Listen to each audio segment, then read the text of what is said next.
Thank you, Mr. Chairman, and thank you, Attorney General Garland, for coming before our community today. I'd like to take every opportunity that I have to share with our nation the making of a great community. I grew up in one in the Deep South 1960s.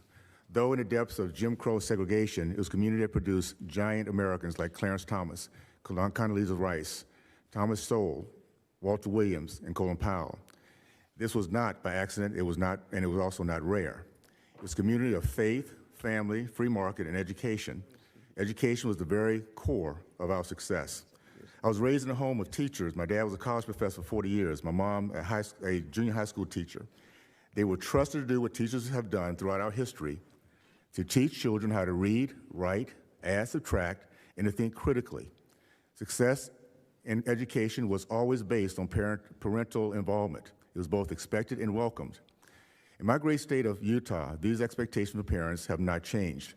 We do not expect, nor will we tolerate, leftist teaching of our children behind our backs, the evil of CRT, how to hate our country and hate others based on skin color. Some of the most recent actions that the Department of Justice have taken against parents are concerning, and I'd like to direct my questions around that topic. Similar questions have been asked, and I do want to make it very clear that to some of my constituents, some of the concerns I have.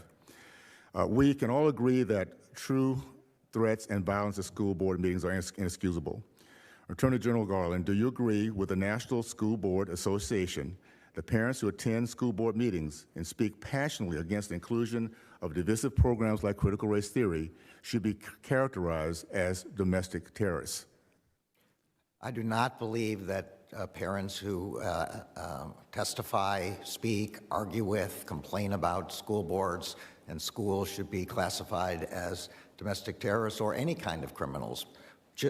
Parents have been complaining about the education of their children and about school boards since there were such things as school boards and public education.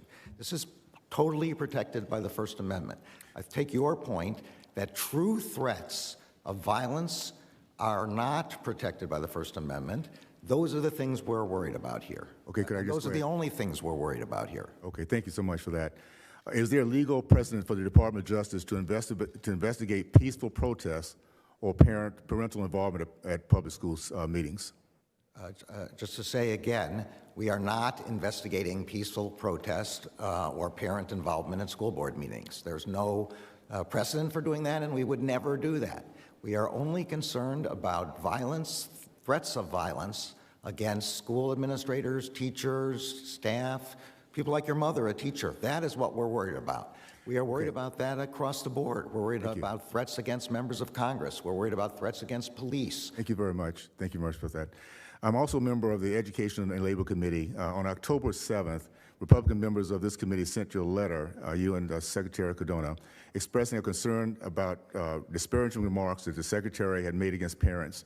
In this letter, we request that you brief the Education and Labor Committee before taking action on your threats to parents' lawful expression of legitimate concerns. Have you received that letter, and do you plan on testifying before the House Education and Labor Committee?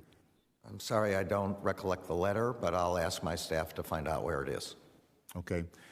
Let me just say this as I wrap this up, and I do appreciate you being here, Attorney General. I watched a time, I was aware of a time when our race led our country in a percentage of men matriculating from college, black men matriculating from college.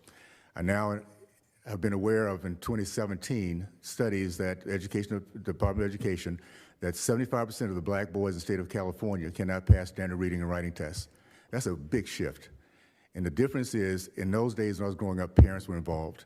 There was a trust that we can send our kids to school and they'll be taught how to love our country, love each other, and love education. That has been changed drastically. And I think I'm going to implore parents out there, get involved.